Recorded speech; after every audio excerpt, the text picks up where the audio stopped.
All right. Turn off this Oh, my hat. Where did my hat go? background music. Your mic is live.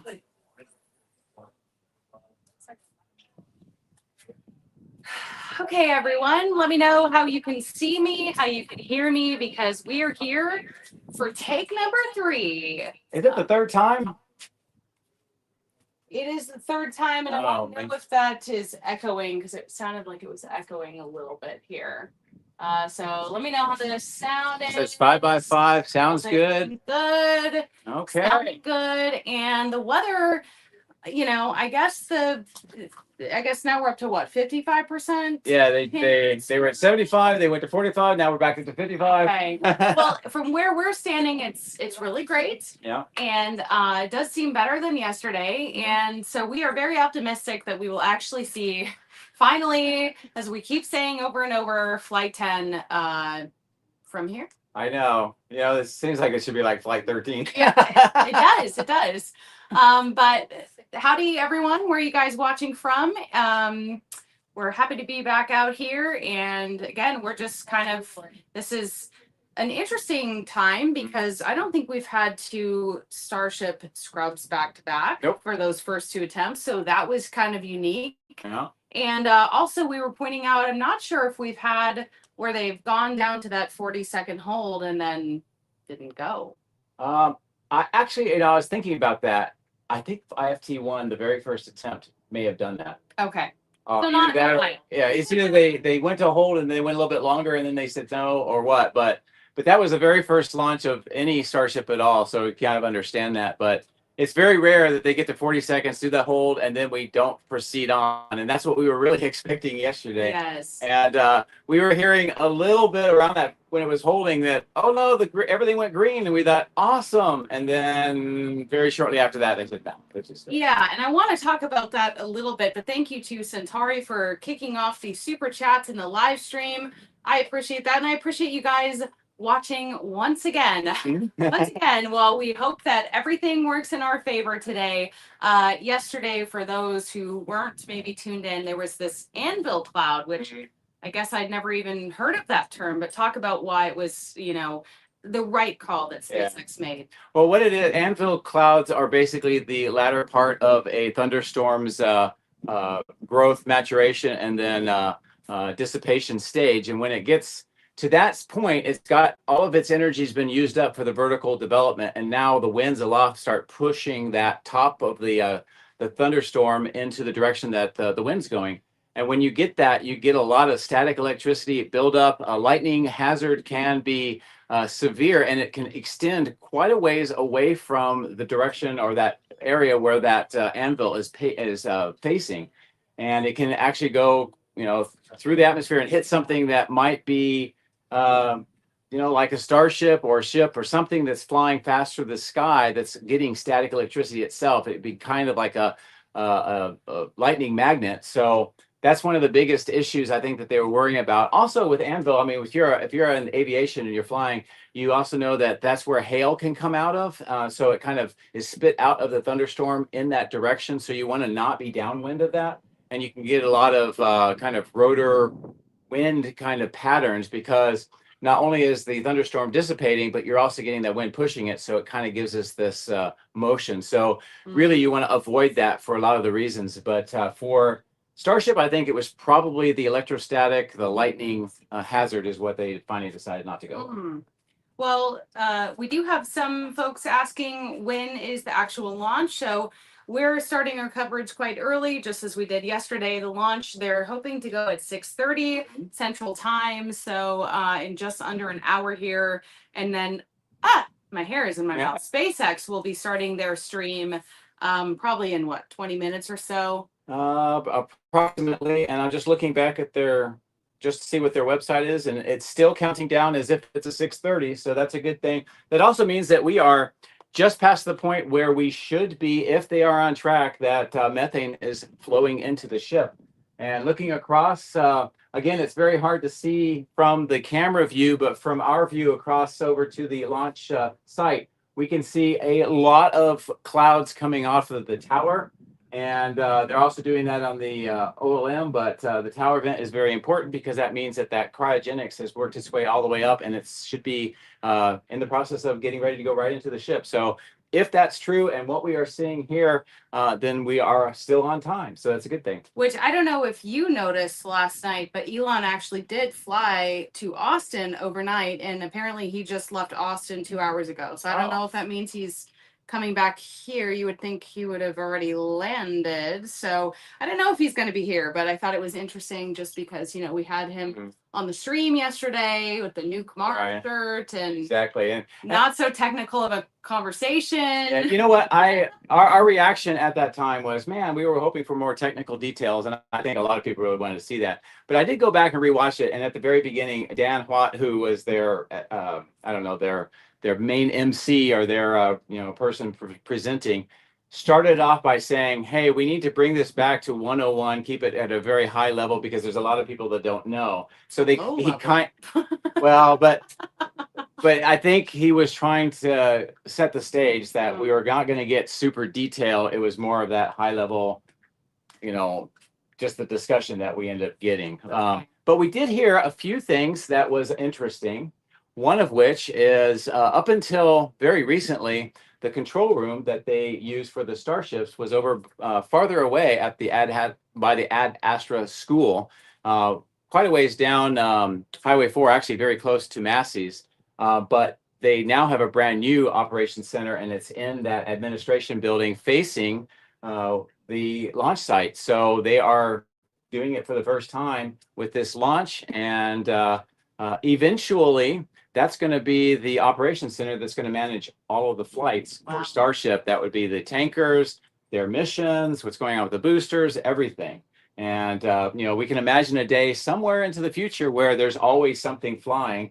There's always something in low orbit or low Earth orbit. There's always something getting ready to launch or land, and they're going to have to manage that. So another thing that we did learn, which is very interesting, is if everything goes perfectly smooth next year, they don't have any problems in their development and all that stuff goes exactly like clockwork, they still want to try to go to Mars. And the way they're going to do that is they are going to descope the lander to the point where it won't even have landing legs.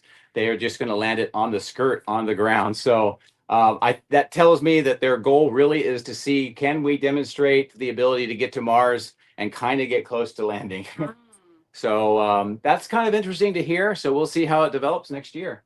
Which, by the way, I'm curious. On my computer screen, it looks pretty blurry. So I'm curious, just from your computer screen at home, how the live stream actually looks on your end. Because we are using Starlink, and hopefully it's working. But as we've come to learn, a lot of people use Starlink out here.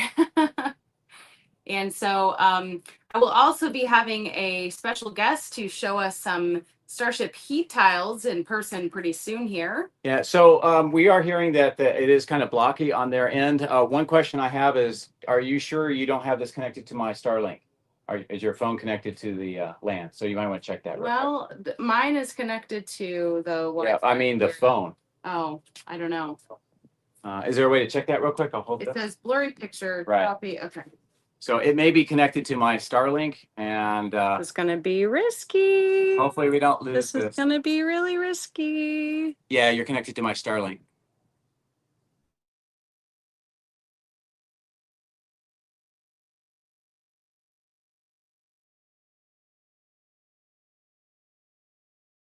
Okay.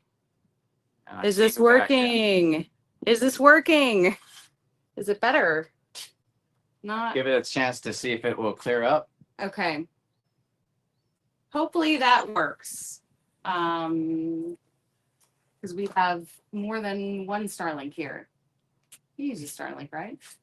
What's that? He uses Starlink, right? Who? The owner of the home? Oh, I don't think so. No? I'm not sure. I'm not okay. sure. Well, anyway, I think it looks better now. Way better. Okay. Okay. All right. So there you go. The part of the reason why is that even though my Starlink works pretty well, is I'm running all of my stuff and a bunch of other people off my Starlink because we're trying to give you this signal to be as strong as possible. Mm-hmm. And we just had a super chat from Eric, the Dream Giver. Eric says, what's going on today? Well, Eric, we are going to try to have a Starship launch. Hopefully the third time is the charm. Yeah, and if we want to give you some live views, the SpaceX feed is Have they up. started? Yeah. Okay, let's So take a look. that's a great sign too. We're about 47 minutes away from the launch. That means that now we should have both methane and liquid oxygen going into the ship. And in just a few minutes, we'll start seeing that going into the booster. The tower vent has kind of died down a little bit, which is great because that means that more of that's going into the ship versus being put offload. Hold on. Uh-oh. It was All right. Sorry about that. But yeah, so propellant loading is definitely going. Okay, well that is a good sign, and people are also saying we need a little more light out here, so I don't really know how to fix that one. We got to get the clouds to move. Yeah. So hopefully that'll clear up here in a moment. But speaking of clouds, I mean, the weather has been generally good today until maybe an hour and a half ago or so, and a few clouds and sort of a vertical development over the Gulf started up in the direction where the ship was going to go and the booster is going to go. So that was why I think the weather dropped down, but most of that has now dissipated away. And although we do have some clouds, we have a lot more blue sky than we did yesterday. So if this does launch, we should have visually a really great opportunity to see that all the way up and all the way back. Which would be awesome. That would be cool. And I think everybody, SpaceX, all the YouTubers, people out there watching, everybody wants to see this thing launch today. Everyone. Well, maybe not everyone. There are some anti-SpaceX people out there, but Okay, all the fans, all the people that are here. All the people that are cool. Yeah, true. But yeah, so that's where we're at right now. I guess we could just sort of the general plan today is lift No off. booster catch. Yeah, no booster catch. Lift off at about 6:30. Should have the hot staging about 2.5 minutes after launch. The ship should continue on over towards the Atlantic Ocean. And while it's on its way, the booster should come back. They're going to do some tests, some aerodynamic tests and some engine out tests. One of which is to try to see if they can use an outer ring or one of the 10 outer ring gimbaling engines to compensate for loss of one of the inner ones. And then they want to hover the booster for a while and then drop it into the Gulf. So that should be interesting to see. Which they've tried before, but never really got it quite how they wanted it controlled. Right. The last flight with booster 14, sadly, it was on its second flight, so the first booster to be reflown. They attempted this, but they overstressed the booster. They broke the fuel transfer pipe. They mixed the methane and oxygen that caused the rut. And they broke that from that higher angle of attack, right? Right. So I kind of talked about that yesterday, but I can kind of, maybe I'll use my selfie stick as an example. If this is the booster coming back down, the longitudinal axis, basically what runs the length of the booster, that versus the velocity vector or the relative wind, kind of like in this here, tells you what that angle of attack is. So if it's like this directly onto that vertical velocity vector, then it's 0 angle of attack. If it's completely this way, so it's perpendicular to it, it's 90 degrees. If you're like this, you have less of the atmosphere that can interact with the booster and slow it down. If you're like this, you have all of the length and the area of the booster. It slows it down, but it also puts a lot of stress. So they're trying to find the optimum angle for the booster to come down to let the atmosphere do more of the work to slow it down, but not overstress it too much. And this data is being used for the next booster, which is in development right now. Yeah, and SpaceX put out some renders. Yes, they did. Long ago. With a pretty substantial new fuel transfer pipe in the middle of the booster that's the size of a Falcon 9. Wow. Crazy. Yeah, so that's what we're going to see with the booster. The ship hopefully will continue on. They are planning on doing 8 simulated Starlink satellite deployments. And also, after that, they'll do a demonstration, a deorbit burn, and then hopefully we'll get that controlled reentry, and we will try to see the heat shields do their thing, get a lot of that data, and then maybe a soft landing in the Indian Ocean. So we may be somehow sharing the wrong screen here. Okay, we're going to take a look for some technical issues. But we do have, thank you, Vincent, for the super chat, $20. He says Tesla closed over $350, so this should be a success. Oh, it said your SpaceX feed is not today's. Yeah, I'm looking for Oh, okay. So we're trying to do some technical challenges here. swap screen. See, this is what happens when it's just me. Sorry, everyone. I'm trying to be everything everywhere all at once. There's the correct one. 42 minutes is the accurate time. Craig, that is the accurate time right now. 42 minutes until the launch. All right. Well, I don't know what all we got out or if you can hear, but we went through what the booster and the ship is meant to do, and we're getting some information that is better. So that's great. Yep. Okay. And we will hopefully see, I really thought they were going to be able to do it on Flight 9, but unfortunately the door wouldn't open because they didn't have control. But that payload deployment test of the 8 Starlink simulators or dummy links. Sim links. Yep. Dumb links. Yep. So that's really important, actually, for them to, I mean, geez, these things that they've been wanting to achieve for quite some time now. Talk about why, all these experiments and tests, they all have a pretty big purpose.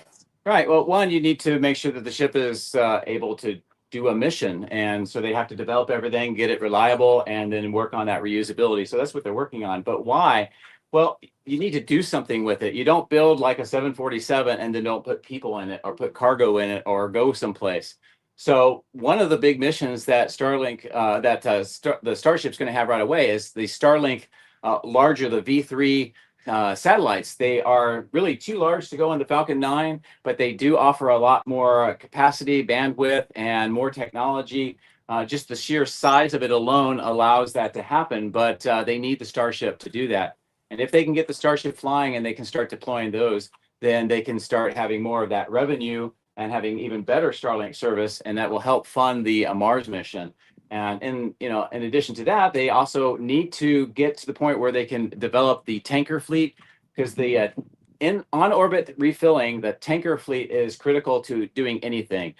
Starship, as great as it is, as big as it is, how much fuel it has, all the great views that we have for the launching, basically expends every ounce of their fuel, or almost all of it, just to get to low Earth orbit, and then basically it's stuck there. So other than just coming back to Earth, they need something else. So that's where the tankers come in. And because of our gravity well of the Earth and how much energy it takes to get that up to low Earth orbit, by the time the tankers get there, they're only going to have a few hundred tons of cryogenics.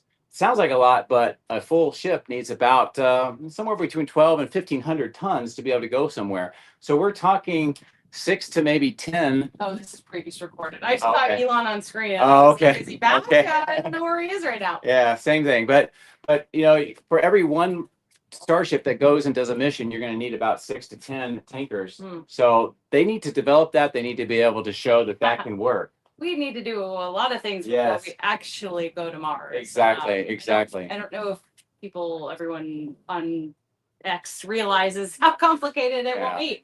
But I want to shout out Bimmer Geezer. Thank you for the super chat. Wish I was there with you and Joe, but then that would guarantee no lunch this week. So I was going to say, maybe you had time to get down here, because this is, back to back our third attempt here. And I also want to point out, I really thought for sure that we would have to wait until Wednesday for an attempt, because I thought they'd need 48 hours. The fact that they were able to, get all the way down to 40 seconds and then we're back here just in 24 hours is kind of impressive. And, we didn't always have that capability. Right. Yeah. What that speaks to is that when you load the ship and the booster with all that cryogenics, just filling the lines all the way out to the ship and booster, and then of course having it in the ship and booster and then bringing it all the way back, you lose some quantity of that, specifically on both the nitrogen, because the nitrogen is used to cool the methane and the oxygen. So boil off of that is put back in the atmosphere, because the atmosphere is mostly nitrogen anyway.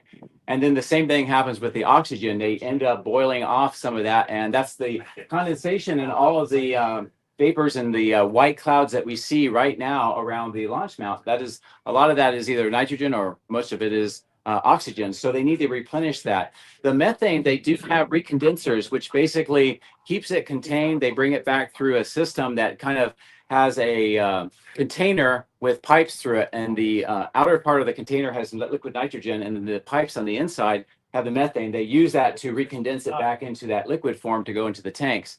But all of that activity means that they lose about 20% or so of the cryogenics. So they need to replenish that. So what they've done in the interim and some of the new capabilities is they've expanded the tank farm. So they have more tank capacity. And they also brought in a lot of tanker trucks overnight through this morning and filling that back up so that we could do a launch. So to turn it in 24 hours is quite impressive. It really is. And I wanted to point that out because the team at SpaceX is working around the clock, always down here. Static Fire Press, thank you for the super chat. Any info on the development of the crew section of the Starship? I saw that they bought another huge building in Redmond, Washington. So is he talking about HLS, or is he talking about just like for the actual? I'm not actually sure, but it's very clear that if they're going to go to Mars, they're going to go to the moon, they're going to do missions with people, they're going to have to put effort into that. Yeah. The way SpaceX works, though, I wouldn't be surprised if they're actually looking more at the HLS one, because that's more, front and center. They need to be able to demonstrate something next year that they can go to the moon and land, at least do the demo without people, because after that, Artemis 3 is planning on putting astronauts on there and going from the Gateway lunar station, which is kind of like a space station around the moon, to take them down to the surface and then come back up. And sorry, I got distracted because our special guest with the heat tiles is almost here. So I'm excited to show and tell that. But, I don't know if everyone knows this, but we went inside the HLS. Yes, we did. Mock-up there at Starbase, which I really wish we could have shown proof of that. But it was pretty cool to be inside of it. Yeah, for those that don't know, here at Starbase, over near where the rocket garden is located, there's this white painted nose cone, and it's been there for quite some time, and it's sort of 2022, probably 2.5, 3 years. Wow. But it was used to do a bunch of testing of basic concepts of what the HLS lander interior might look like, and let's back it up. HLS, human landing system. This is for a return to the moon, just for the people that really are like, what are you talking about? HLS, what is this? Right. Well, a few years ago, NASA put out a bid for contracts, or at least for proposals of what would commercial space do to provide a lunar lander. And there were several inputs to that. SpaceX put the Starship, which is by far the largest of the options. Blue Origin put their Blue Ghost proposal on, and I think what was it? I think it was Sierra Space. They had the Alpaca. I may have that name wrong. I'm sure somebody will let me know the fact checking. But those were kind of the three contenders. In the end, because of budgets and other decisions, they decided to go with one, and they took SpaceX's Starship. That was not that didn't go without consequences. No, there was controversy, consequences. I remember. Yes. Well, some of it is just the sheer size. I mean, it's basically a flying lunar base, and that brings along a lot of issues. One is actually being able to land it on the moon with something that large and the amount of thrust that's needed. We're probably going to get some of that lunar regolith getting blown away. Also, because of its height and shape, can it land safely on the moon? So there's some of those questions. But there's some more practical issues too, and that is the Gateway station that they're going to have around the moon physically cannot have the Starship dock to it and then be able to do station keeping, because the mass of the Starship is far and away bigger than what the Gateway was originally intended for. So that's sort of a challenge. And then we know about some of the politics and the budgets and those kinds of things that are going on. So so over the last few years, the Starship variant that is going to be used to take astronauts to land on the moon has been, a little bit of controversy, a lot of concerns about that. And obviously, with what we're seeing here today, this is critical because they need to develop Starship Yeah, and be confident enough to actually Right. take it to the moon. right. It's not. That's another thing that we'd like to see some more. Yeah. action. Exactly. Which, by the way, we do have a $20 question for Oh, you, Joe. okay. $20. So Well, real quick, before we get to that one, just to wrap up. So here they have the HLS mock-up, and they were testing out a bunch of technologies and concepts to see what that would look like. And we were fortunate enough to be able to go inside, but we were not able to take any photos or video.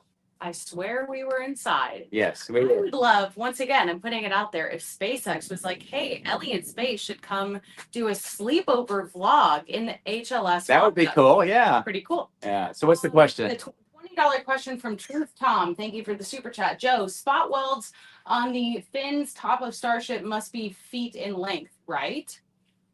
Spot welds. You mean like along the seams, the internal braces, or are you talking about along the length of the rings? In any case, yes, most of those welds, they're not really spot welds per se, but they're kind of long, thin welds that are fairly large in size, just because of the shape and the scale of the Starship. I'm So, gonna have you hold this while I go get our special guest. oh, okay.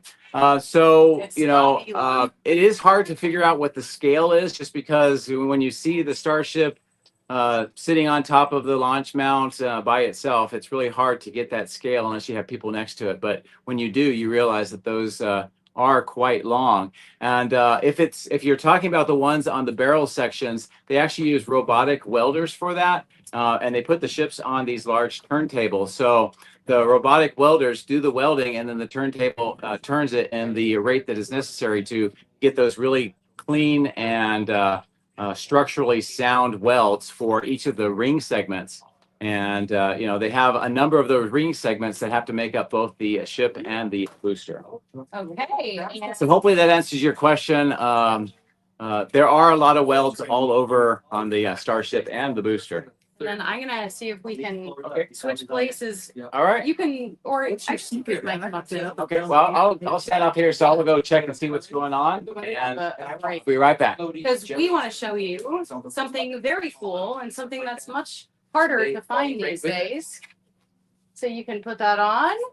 And we have Nick Stacy with Private Planet Wildlife Park, which I've been to a few times. And you not only, love Starship, love animals, but you also love to scavenger hunt. Yeah, so we troll the beaches up and down. We report the sea turtle nests. We pick up garbage. We occasionally find things that are a little more cooler than the average bit of garbage and stuff. So, and we found quite a bit of them. So You bits have- and pieces, full fragments. Yeah. Stuff like this. You have a huge collection. I just want to show Yeah, I them have up quite a bit. close. When was the last time? Because, obviously, It's been a while Yeah. actually. like, we don't want these to fall a off. single little shard, one of the last ones, and that was it up until When was the last time you found anything? fourth. The fourth launch? Yeah. So Go SpaceX! the very last one was this last one, but Okay. before that was the fourth. Wow. That's the third, the fourth, and then this last one. Which, if you guys aren't familiar, during IFT1, a bunch of tiles fell off Oh, the yeah. ship. And of course, this was cool for us. Get a little souvenir. Not so great for them. They obviously want these to stay on. So these are But they've extremely. clearly been learning a lot. Yes. So Because these are the rare. amount of them that have been showing up have been minuscule here now. So I thought that you guys would think that this is cool. I'm going to show you a side view. And with that first launch too, I did bring some of the fondag Oh, from yeah. the foundation. We'll talk about Vibrating that, yeah. When that was not quite enough. We needed that water-cooled steel plate. But so this is one of them, and maybe we'll show a couple other versions because I'm not exactly sure where this one would go, Joe. They have It's like the numbers, interesting the shapes. marks, so we could potentially find out where on the ship they came from. I'm sure that some SpaceX employee is like, yeah, I remember putting that on. Sure. And then Joe, if you want to talk, or maybe Nick, if you know exactly kind of what these are made of. I've done a little bit of research. From what I've gathered, it's a silica cerama or a expanded ceramic and a silicon carbide. something very similar to that. I can't, off the top of my head, you surprised me what it's called, but basically there's a lot of fibers within this, and there's a lot of space in between the fibers, and that's what allows it to be able to do that heat flux. And it's not that it doesn't let heat all the way through. It basically slows that heat flux all the way through and helps reflect a lot of that away. Part of the reason why they put the black on here is it's called, it's sort of like black body radiation, which will help to radiate a lot of that heat away from the ship rather than having it absorb. But there is a certain amount that will get through here, and it will slowly work its way to the back part of the tile. And of course, that's where the pins are. And between the ship and the tile, you have kind of a thermal blanket. Looks sort of, at least the ones they've been using now, sort of like a white substance. And then underneath that, they've been using a ablative layer. It's kind of a black matting. And it's sort of meant to be as the last resort in case they do lose tiles, and they are still able to recover the ship, because stainless steel has a pretty high melting point. So if you have that ablative layer on top of the stainless steel and most of the tiles around, that should be enough for the ship to survive. That's actually one of the tests that we are hoping we get today with the flight, because they haven't been able to do that through the reentry, and they specifically have several tiles missing to test that itself. So, and we took just a blue propane torch and one of the map gases, which is a little hotter. And they didn't do nothing. They just made it glow a little bit. Yeah, Right. that's been through the other side. You could put your hand on it. That is But so of course, cool. reentry is way different. Our little torches. So if you guys come down and visit the area, you could see these in person for yourself, get a cool souvenir picture by going to. Yeah. So Fragile Planet Wildlife Park. there you You go. got a safari park over in Los Fresnos. We're about 20 minutes off the island here in South Texas, and we've got an interactive zoological park. We're federally licensed. And we've got a plethora of animals from all over. Some local species, some exotics as well.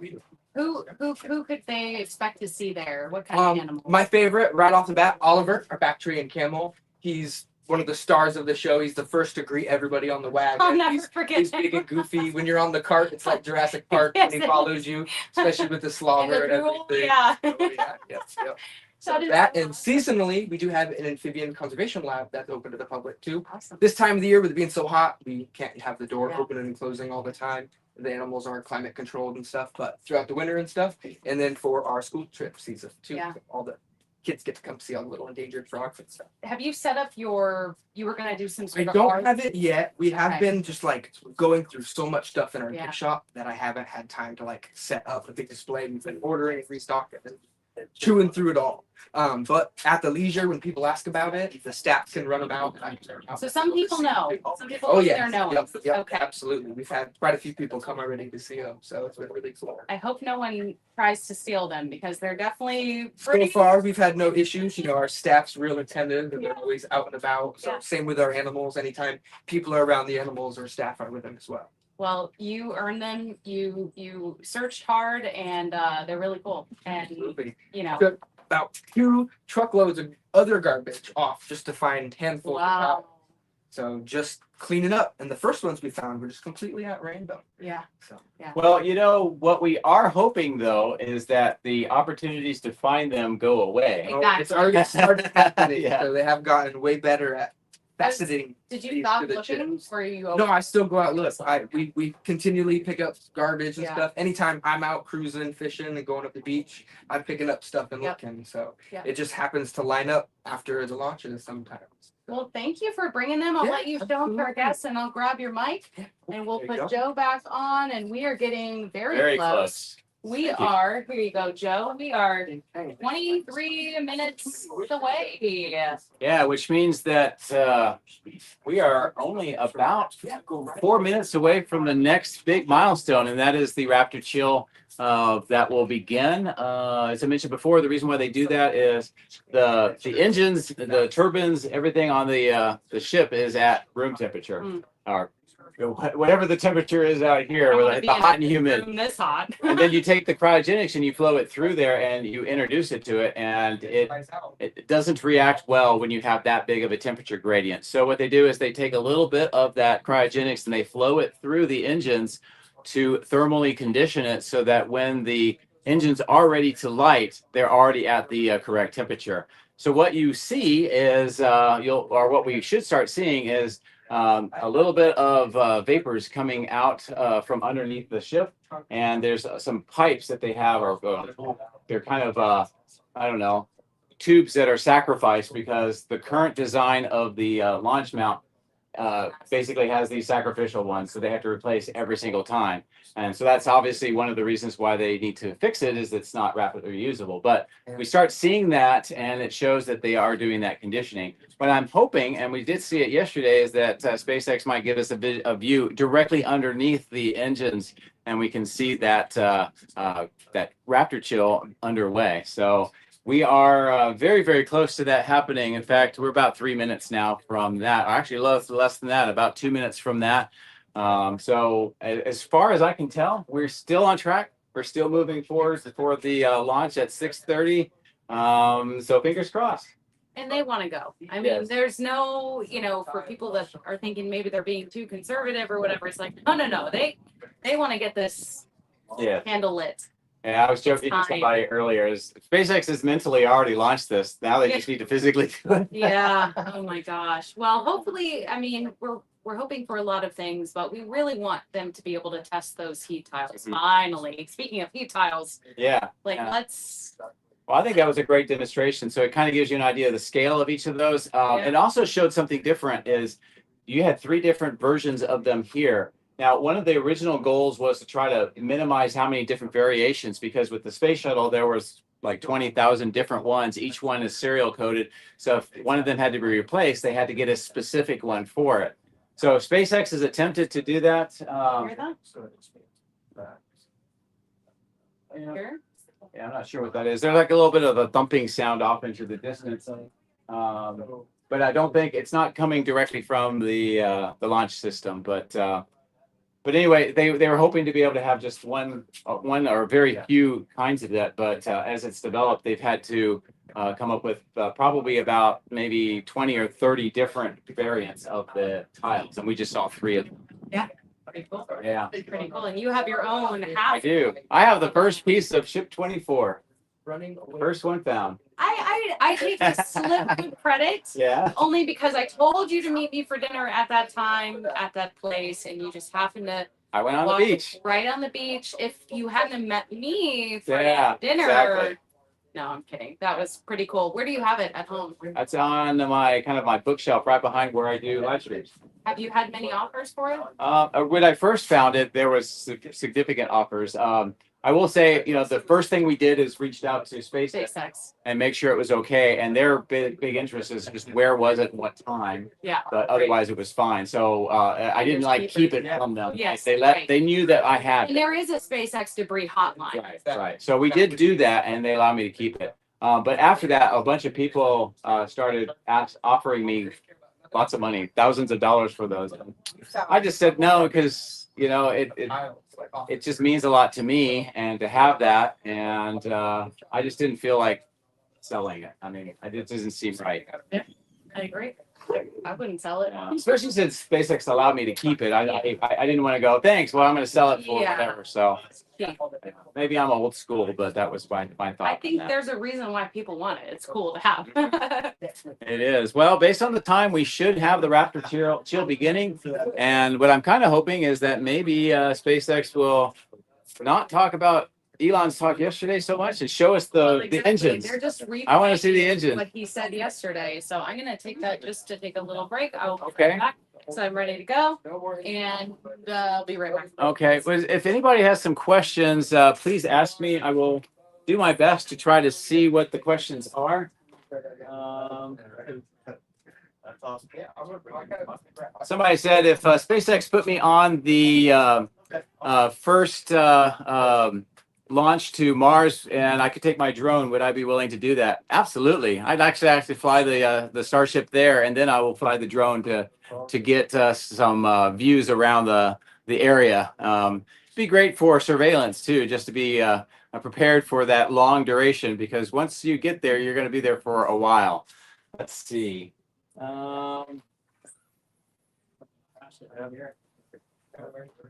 Somebody was asking what is kind of the zero G indicator that we've seen in the past in the payload bay. I don't know if they'll have anything other than the simulated Starlinks.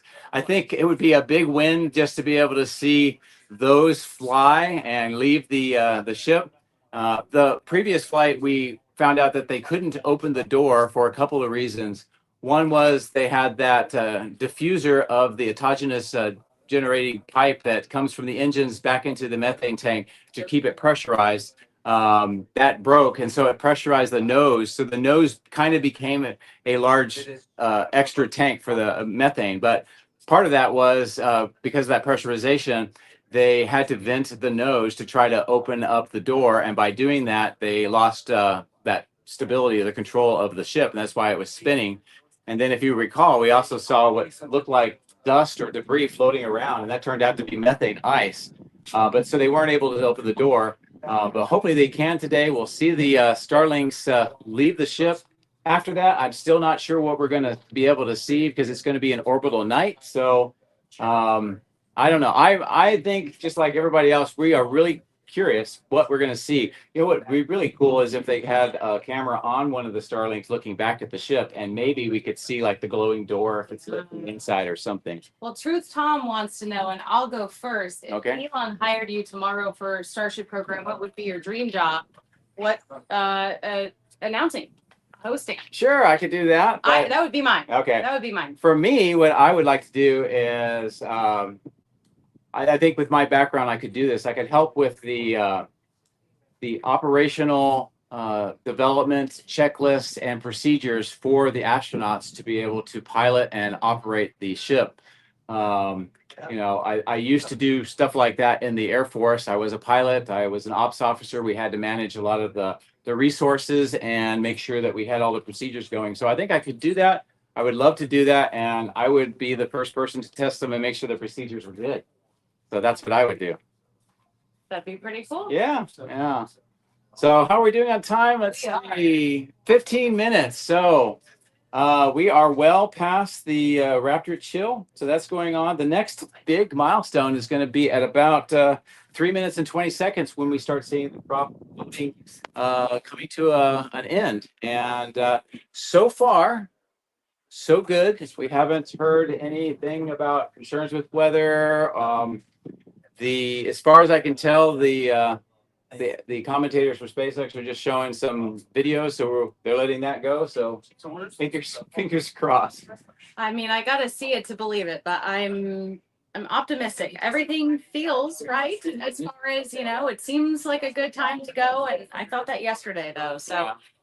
Well, you know what's really cool is just off camera, we have a whole bunch of first-time rocket launch viewers. Like first rocket launch ever, which what a rocket to pick. By the way, for those of you who watched my video when I interviewed those two 13-year-old boys, including one from the UK, he was able to extend his trip and stay. So I'm very glad for him because he came all the way over from the UK and he's super passionate, and so I'm looking forward to hearing, hopefully if he reaches out, how he enjoyed it.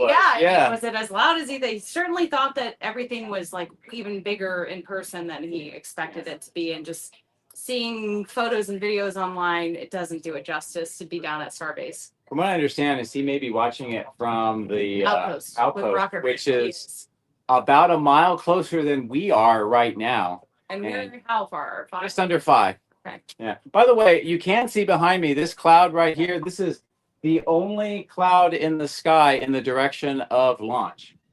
So to me, it looks really, really good. I am hearing, like, is that thunder or is that just random? It's hard to know for sure, but it could be. What we're hearing is like some dull thumps off into the distance. And I can't say for sure, but it could be a Coast Guard doing some stuff. I really don't know. There's a boat over there. Where? Over there. Oh yeah, that's okay. We're looking at the channel that separates South Padre Island and Port Isabel from That's basically Starbase, and you can be on there. Technically, it's with just outside the exclusion zone. We are 13 minutes away. So far, so good. Yep, We'll take it. exactly. We'll take it. Today is a beautiful day to launch. I agree. I think And third time's a charm. third time is a charm. I'm kind of just trying to figure out how I feel. On the one hand, we've been doing this so much Oh, that it's like, oh, are we going to get another delay? But on the other hand, it's like this is maybe going to be lit and flying off the pad in just a few minutes. Howard So, wants to know, are we at Boca Chica or SPI? We are actually on Port Isabel in a gated community. So there's several, places you can watch a launch from. Most people watch it on South Padre Island at Isla Blanca Park, which is essentially just at the beach. But we chose this area, number one, because it's a great view. We have, access to power and Wi-Fi, and it's a little easier to stream here. I don't know how impossible it would be at the beach. So it would be a little bit more challenging. We've had in the past some Starlink, especially right at the moment of launch, some Starlink issues because everybody else is using that service. But I would like to say thank you again to Joseph Wolfgren. He is the owner of the house that has allowed us to come here and observe the launch and share it with you. So it's just really great that we have this community and we have people that let us do it's this. a great view, and I'm hoping that I can show the glass, or maybe we can have someone take a video of the glass, because the glass I don't even know how it doesn't break because it shakes so violently, All right. Well, I'm gonna go ask somebody to make sure that they do that, and yeah, let's we're do getting that. close. I have to get the reaction camera, so I'll be right back. So what is everyone's prediction for today? Do we think that we will have a successful V2 Starship launch finally? I'm really hoping so. I mean, they had, of course, the issues on 7, 8, and 9, all sort of different issues, but how many more issues can we really have? Well, speaking of which, the weather is green. The range is green. The vehicle is green. Green. So green is a great color, It's a great color. even though you're wearing a red shirt. I'm What's up with not that? going to say that. I'm wearing a green shirt in spirit. All right, Good. and it looks like Oh, the ship is about 97, 98% full, and the booster is somewhere about 80, 75, 80% full. So that's consistent with the timing. And we still have about 7 minutes or so, 7 or 8 minutes until the propellant should be fully onto the ship and booster. The booster is quite frosty. It's a little harder depending on what view you guys are seeing to see the ship, because if you can see the heat shields, they don't turn frosty, but the other side does. have you designated someone to take video of the glass? Yes, I have. And just I'm because telling you, it's really cool. it's amazing. We have like a wall of glass behind us here. And you can see the reflection of the rocket and everything, but it just shakes along with the deck. Commented yesterday, you would not want to be near it if it actually were to break. Would it break in towards the home if it were? Probably, but we won't see that. I It won't. I just like to be prepared. I think it would probably shatter in. Is probably the So main we'd thing. be away from We should be okay. I think we'll be fine. it. The good news is that the speed of sound gives us 40 seconds to prepare if we see something. Okay, that's true. That's true. Well, Jonathan, thank you for the super chat. Fingers crossed. I'm crossing them again. Thanks for the stream. Thanks for watching once again. And, I felt like yesterday felt good. So you never know, but it does feel very good today. It feels very strong. Yeah, well, hopefully, once it launches, we're going to have a whole lot of new things to talk about as the ship and the booster fly, do the hot staging continue. Just to set the stage is after takeoff, about a minute after that is when it will go supersonic and then go max Q, which is maximum dynamic pressure. About 2.5 minutes will be hot staging. And then at about 6.5 minutes, the booster should be visible doing its landing burns and the tests that we talked about. So very quickly, within 7 minutes from launch to the booster back in the Gulf, if everything goes well. the ship will continue on. Hopefully it will get to its engine cutoff. It'll be over the Atlantic Ocean in about 18 minutes or so is when they will start doing the simulated satellite deployment. So we will have a lot to talk about over the 45 to 50-ish minutes after takeoff to when hopefully it splashes down the Indian Ocean. Thank you, Stephen, for the super chat. Breaking through the firmament. Let's go. Yeah, so I mean, my gosh, we're getting close. We're very, very close. Yeah. I feel like deja vu. Well, knock on wood. We don't want to, but so far it's been going relatively smoothly. Yesterday's flight that ended up not going turned out to be a really great wet dress rehearsal for them. So, if there were any bugs in the system, I'm sure they were able to work it out. It's sort of probably maybe good to mention this too, is this is the second to the last launch on this pad, and all of the systems that they have, they're going to be ripping them out and replacing them. So, Yeah. their new op center, getting some data from here, but they're all looking forward to that completely new system.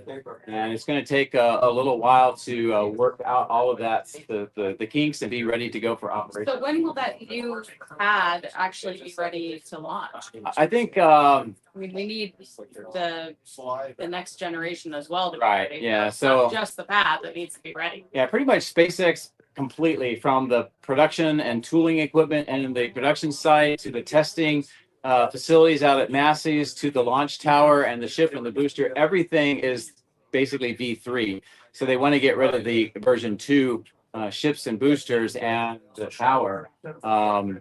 And we have this launch. If it goes well, maybe in a month or so, we'll have the next one. And then we'll probably have a break until, I would say, after the new year before we will see the next ones, because they still have a lot of development to do. Well, thank you, Space Dude 42.0 for the super chat. Feeling good vibes for today's flight. Good vibes only. We agree.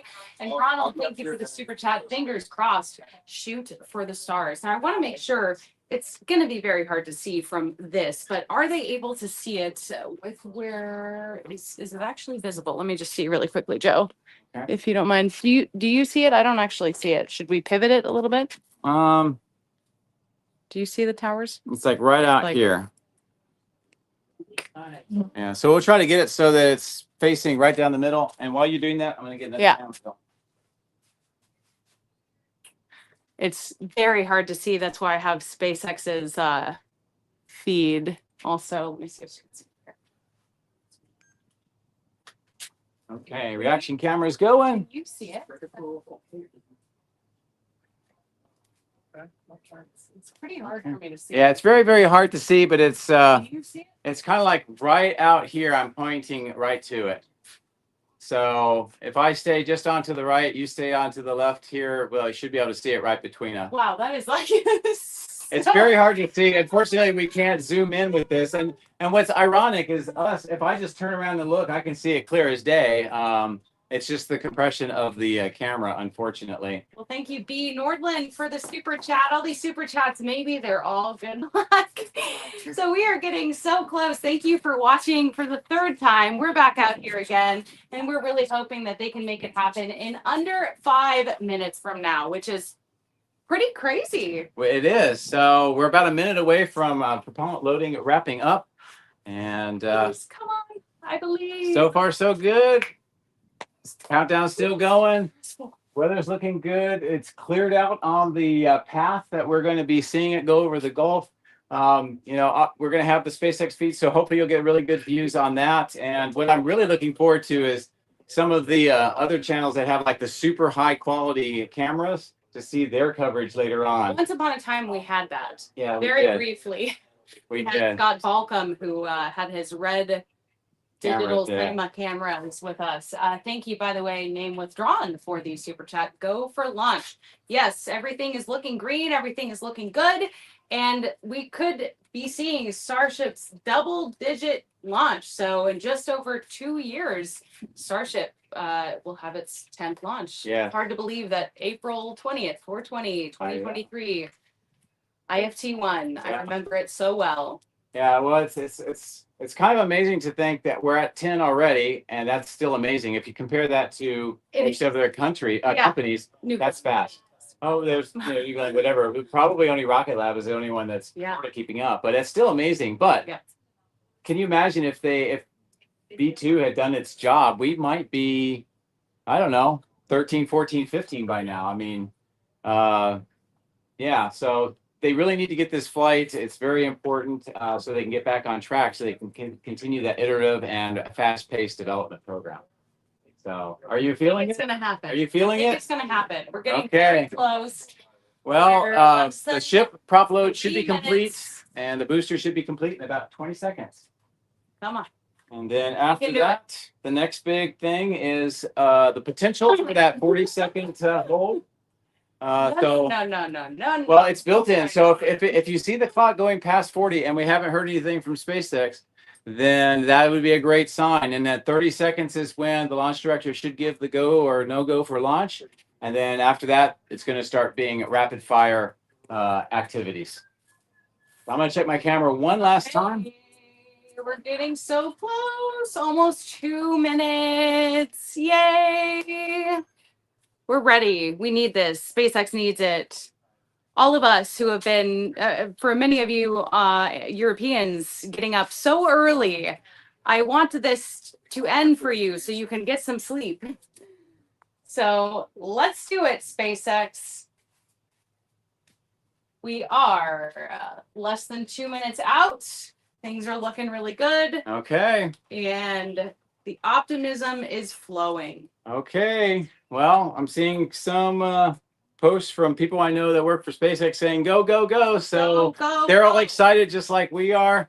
So now we just got to see what the Ops Center sees with all of their sensors and all their equipment, and hopefully we're good to go. But if we see this, it'll be our 9th launch that we've seen in person. That is true. Pretty dang cool. That is cool, despite a whole bunch of challenges along the way. Yeah, and look at this beautiful view. Yeah, you can see. booster. Yeah, that's some of those venting vapors that we were talking about. So that's great to see. Yeah, so the visibility out here is just excellent, and it's not quite a sunset, but the sun's getting low on the horizon off to the west. So I think it's going to give some really great lighting as well. Here we are at how much time left? 46, 45. So this is the big thing. And I'll just remind you that we will see things faster than SpaceX. So we may actually see it before you do on the feed. So 39. That went through the 40. Okay. So we may be hear us 10 seconds. in person. We may see it here just before you. So Oh my gosh, they're gonna go. it's gonna go. Hopefully it's gonna go. Oh. We see ignition. Looks like the engines are lit, and we have liftoff. We have liftoff. Let's see.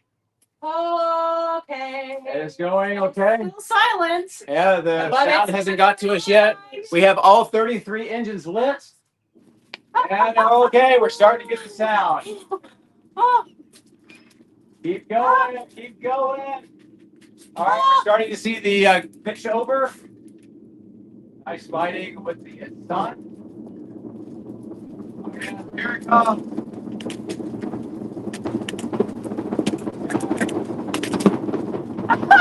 Keep going.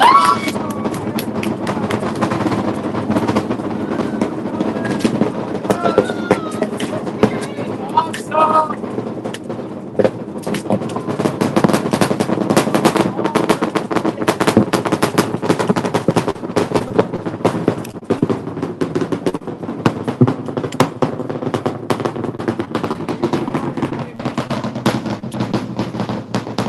Visibility is on.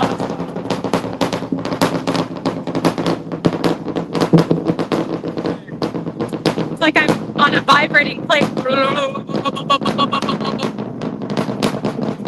All the birds are wondering what's going on. And we are past max Q. Still all 33 engines are lit. Wow, it couldn't be clearer. Oh my This is goodness. awesome. Sorry our backs are to you, but this is just amazing. Okay, how are we doing? We've lost one engine. We're at 32 engines now. Still climbing away, and we're about 22 kilometers up. So they should have more than enough performance with one engine out to continue the mission. So that should be fine. We're coming up on 2 minutes, and we should start seeing in about 20 seconds. We should see Vico motion engine cut off. So that is proceeding on the way up, and we'll take a look at what happens with that shutdown. So it should be any moment now from our perspective.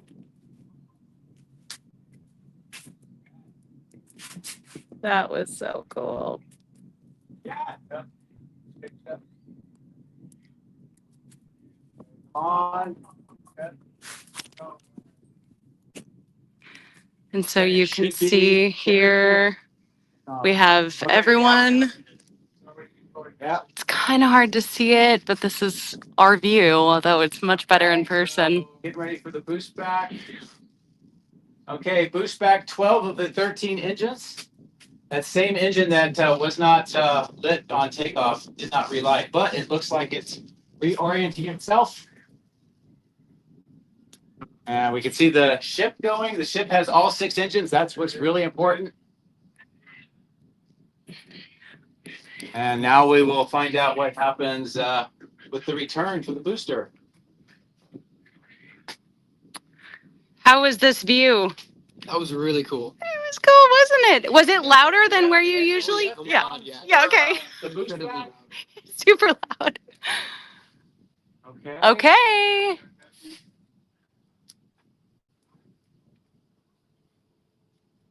All right, it looks like they're doing it a little bit different. The 3 engines are still lit for the right now. We have all the Okay, all the engines are off for the booster. The ship still has all 6, and the hot staging ring should be jettisoning, and you can see the booster way up. Straight up. wow.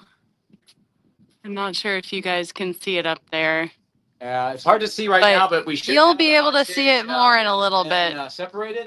The ship is continuing all 6 engines. It's at 6,200 kilometers per hour. And the booster's at 85 kilometers on the way back down. Man, I wish they were catching it.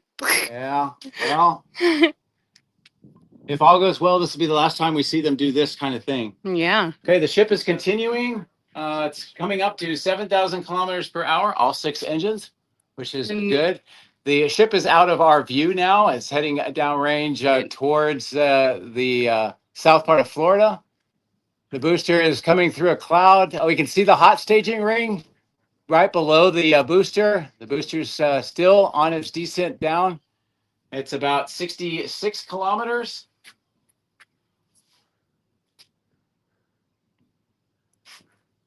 And the ship is approaching 8,000 kilometers per hour still. All 6 engines are lit.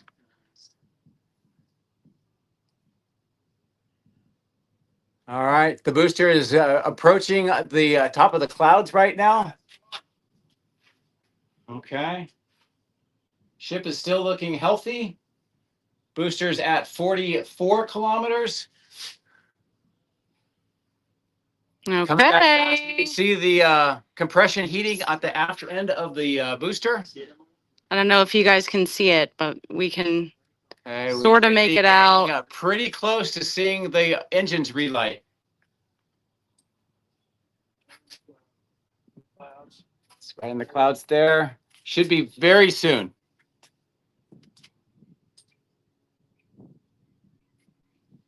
You see it? It's right underneath the grayish cloud. There's the engine light. Oh, okay. I can see it. I can see it. Okay, it looks like Oh, the you got engine, this. the burn is good. The ship is still healthy. Oh, it's so low on the horizon. Right on the horizon. Levitating. Yeah. Okay. So, okay, they're doing the engine out tests here. They have 2 centers, one of the outer 10. That looks like it's working. And it's already splashed down for us. I'm just watching the SpaceX feed. Shouldn't we hear it any second now? And it should be in the water. Based on the speed of the sound, if we hear it, it'll probably be another minute. And it looks like it's in the water, which is great. Also important is all 6 engines of the ship are lit, and the booster tipped over into the water as we would expect. We will see if it will survive that interaction with the water. But so far, we're getting some great views from the ship, which is great to see. They are at 7 minutes and 10 seconds. We're getting close to that point with flights 7 and 8 that we were worried about. So continuing to maneuver. All 6 engines still going well, which is fantastic. It's about 15,500 kilometers per hour at 145 kilometers in altitude. So it's well above the Kármán line. And continuing to progress. Should we hear it any minute? If we hear anything, it'll be very soon, and it will be probably there. It is. You just heard it. That was so muffled compared. to It's Boom. oh, Never mind. oh, there it is. JK, but it wasn't nearly as bad. Yeah. So ship is Very continuing. muffled. It's at 750. All 6 engines are lit, which is what we want to see. And Crazy how much quieter that is. 8 minutes and 57 seconds is the engine shutdown. So we are only about 50 seconds away from that happening. So far, I would say the booster did what they wanted. So they got all the data and they did exactly what they wanted. There's some more. That was the probably the detonation. Oh, that was the hot staging ring. Okay. Okay, we have about 37 seconds left on the burn for the ship, and all 6 engines are still lit. It looks to me to be very stable, which is what we want to see. The big question is can they get the engine shut off properly? And then what happens after that to prepare for that payload deployment? So here we go. We have about 15 more seconds left. Engines, the RVACs have shut down as planned. And it should be just a few more seconds for the center Raptor vacuum engines, the sea level ones, and they have shut down 150 kilometers, 26,495 for the kilometers per hour, which is a little shy of orbital velocity, but that is what we want to see. This is a suborbital pre-return flight, and that's going to come back into the Indian Ocean. So far, it looks like nominal engine shutdown, nominal suborbital path entry to me, and it looks like it's stable. Oh, I hope that we make it finally. But hey, good so far, and this is finally the 10. This is really of Starship. It is. It's really cool. If you're seeing the motion here, that's the flap retracting or moving out. So there's a camera that's on the end of the flap, so it looks like it just repositioned. And we get this great view. I'm not really sure if what we're seeing, if that's the sun or the moon. It looks like it might be the moon, but it's hard to tell for sure. Wow. Okay, nominal orbit insertion has been confirmed. And now we have, let's see, what does it say? Yeah, when is that? Yeah, so the next thing, intermission. We're kind of in the intermission now. The next big thing will be at 18 minutes and 27 seconds. So about to 8 minutes. And if all goes well, for the very first time, we might actually see that payload door open and Starlinks leave. Ooh, and when would that be? What time? Well, the payload deployment starts at 18 minutes and 27 seconds. Okay. So and the complete minutes. at 8 minutes, and it will run for about 7 minutes. Okay. The whole process. Wow. So we could really do it this time. we might. What I'm trying to look at is just to see what the orientation and the stability of the ship is. There is some venting going on, but that we do expect some of that. So far, I don't see anything spinning like we've seen in the last couple. And you can tell from the images that we're starting to enter into that orbital night that we talked about. So I looked at this before, but there's you can look at a day-night map, and it shows you where we are as far as the sun, the dark parts of the Earth, and that orbital night. And Starship is just now entering it. So that would place it well off the east coast of Florida, southeast of there, and most likely east of pretty much all of the various islands that we've grown to be accustomed to in the recent past. Thank you again for the generous super chat from Bimmer Geezer. Can't wait for deployment. You guys have done great. Thank you. We really stuck it out, Joe. Yeah, we have, but so far it's been worth it. It's actually pretty cool. Yeah, absolutely. Climber, thank you for the super sticker. Thank you for watching Ellie in Space. And I'm not sure why this is not showing here. Hold on a second here. Yeah, so yeah. Why it went off. Uh-oh. So we're trying to get the right feedback. There we go. It just stopped for some reason. Steven, thank you. Quicksilver, yes. So Okay. we are just about 6 minutes away from a pretty big milestone. Yeah. SpaceX is able to pull it off with finally the Starlink simulator payload deployment test that we've been waiting on now since January. Since January of this year. No, it was January. January was going to be the first attempt. Okay. Not too long of a wait. No, it's been a pretty Yeah. It's been a long time coming. I am very thrilled right now, at least to this stage, for the SpaceX team that's been working so hard on this. And I just hope that this continues to continue to proceed as it is. Yep.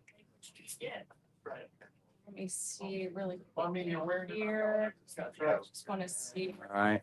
SpaceX. Scott Manley just shared, definitely seeing some tile damage. So Okay. It's hard for me to be able to see on the small little screen. I'm trying to bring up my screen.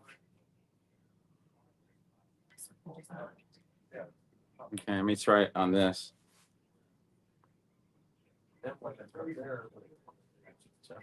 Yeah, it's hard for me to be able to tell on this small screen what Scott may or may not be seeing. He's probably looking at a gigantic 4K monitor. All right, we are seeing some views on the inside, though, so far. We are not seeing any of that debris floating around, so that's a positive. I think whatever we're seeing on your screen, I don't know. We're seeing some, looks like plasma almost, which doesn't make sense to me. yeah. Yeah, I'm losing my stream a little bit. You are? Okay. Let's see if I can get you some updated information. So this is what Scott's looking at. Okay, so yeah, so whatever reason, one of my This out. that is amazing. Well, this is the tile damage that Scott is alluding to. Where? I don't know. Maybe he thinks that's tiles. I don't know. I think at this point it's hard. We can come back later. There's so much stuff that's going on, which is really impressive.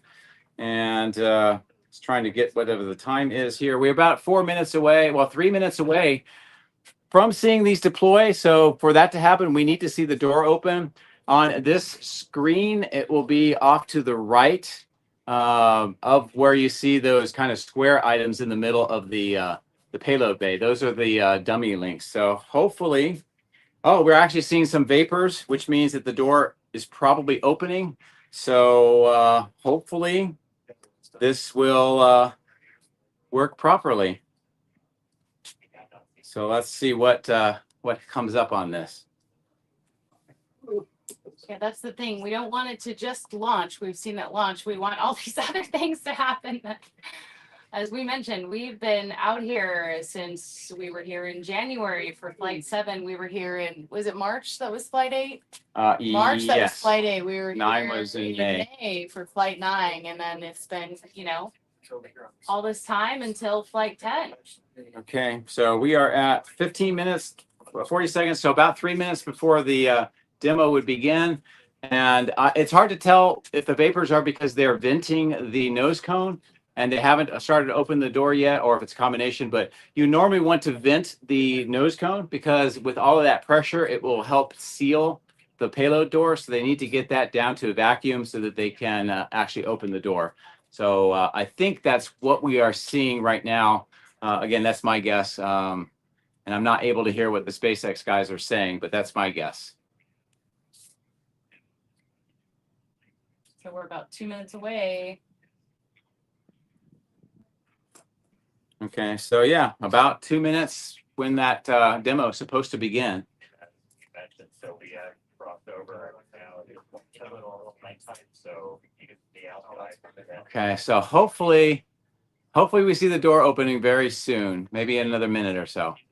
And Elon just landed in San Jose, California. So Oh. maybe it's bad luck if he's here. I don't know. I don't know. But these are great views inside. On the left-hand side of the screen, you kind of see these black cylinders. Those are those COPVs, one of which was the suspected issue on Ship 36. So with a lot of the work that they've done on those, it looks like they've got that under control. Looks like more venting. That was some of the vapors that we just saw.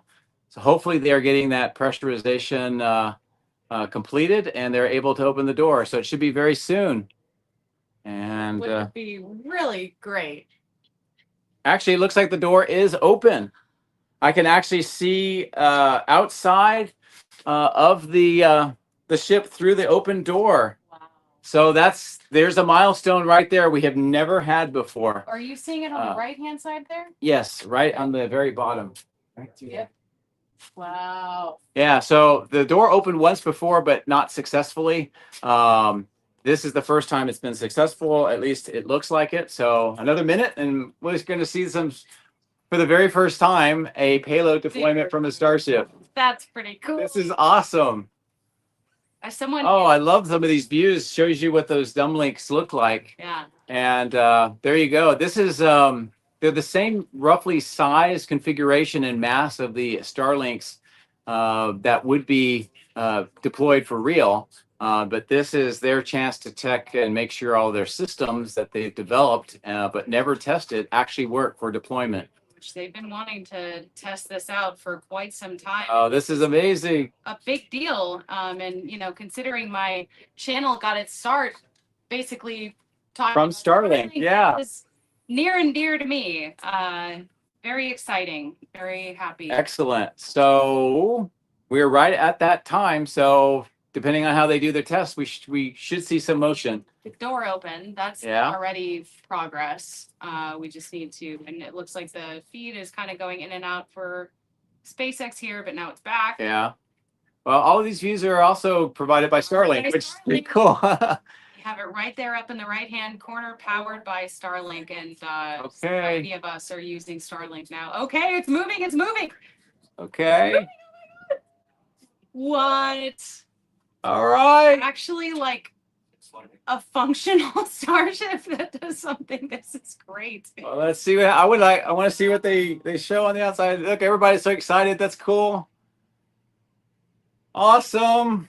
Oh, I love seeing that. They deserve it. Oh, so much work to get to this Oh my point. gosh. Okay. Oh, so great. Let's hope that this continues to go. I think they're doing one at a time, so we should see 8 individual Starlinks And it's leave. moving out. It's going out. It's out of the ship. All right, we can actually see a little glint of something on it. Yeah. So people may ask, what's happening with these dummy Starlinks? Is they're going to be deployed, and then they will follow the trajectory of the ship, and they will demise in the atmosphere as planned. So there should not be any risk of them colliding with the ship at all.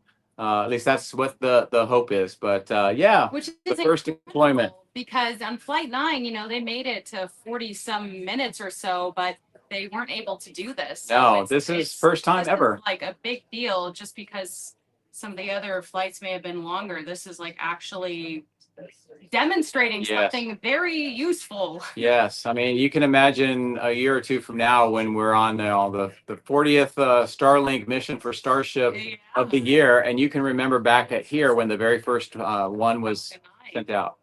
Well, also, right. these are going to burn up in the atmosphere. Yeah, they're just going to follow the trajectory right back in.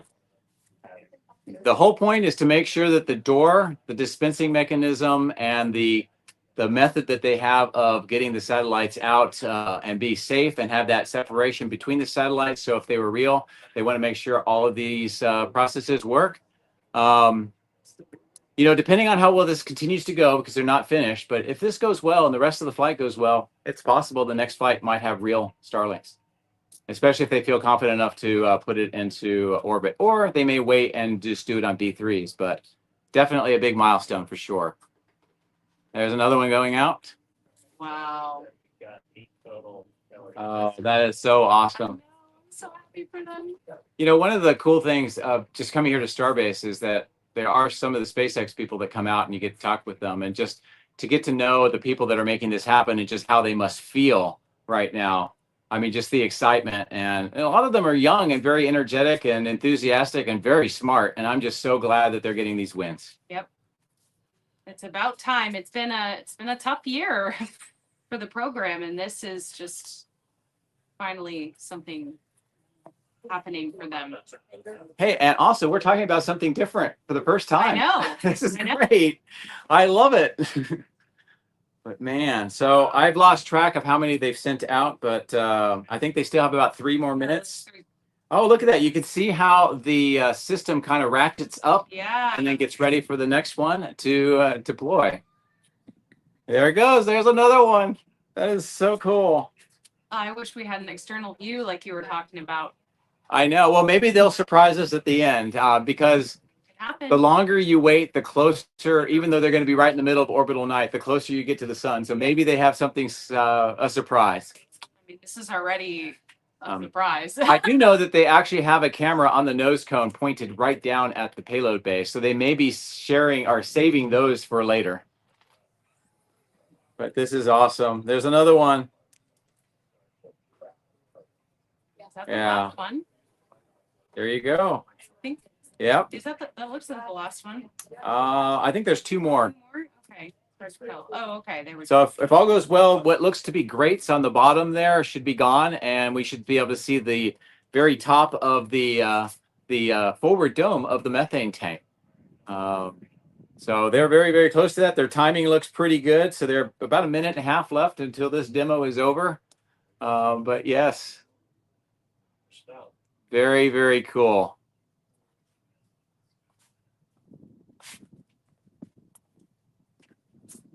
Wow. We've waited for this for a while. Exactly. I mean, as we talked before, this is what is key to starting to get that revenue to develop the program and get to Mars. And so having this capability is critical for SpaceX. Okay. Looks like it's ratcheted up for another one.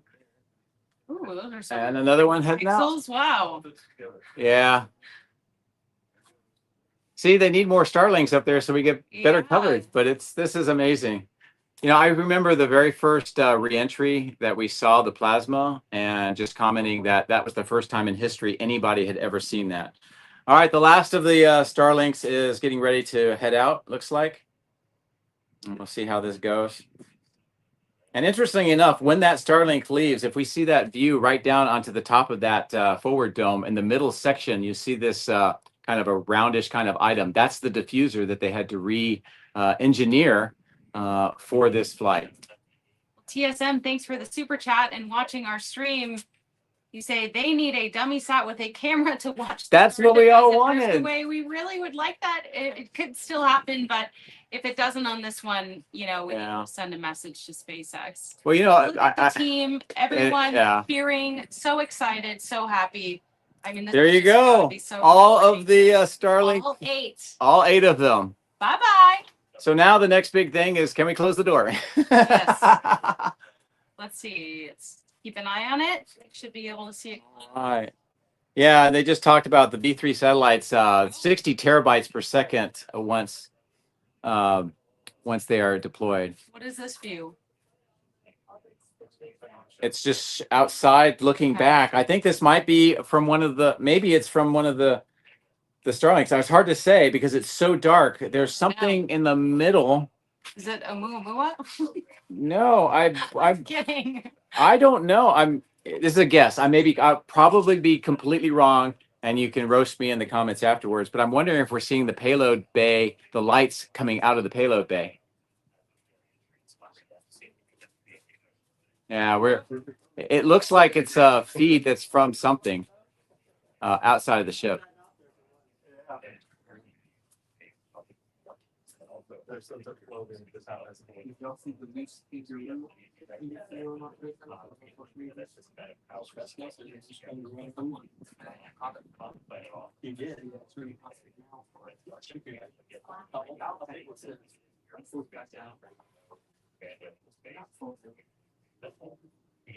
Okay, so as they finish up this demo, the next thing is the Raptor relight, and yes, but it's at 37 minutes. So we have about 10 or 11 minutes to go.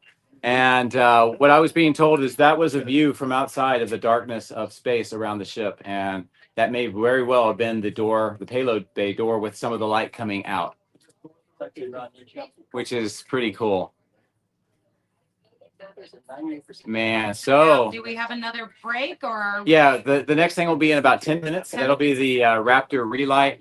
That is not critical for this particular flight because they're already on a free return, but it is critical to demonstrate for the very first time that the V2 ships are able to do that deorbit burn.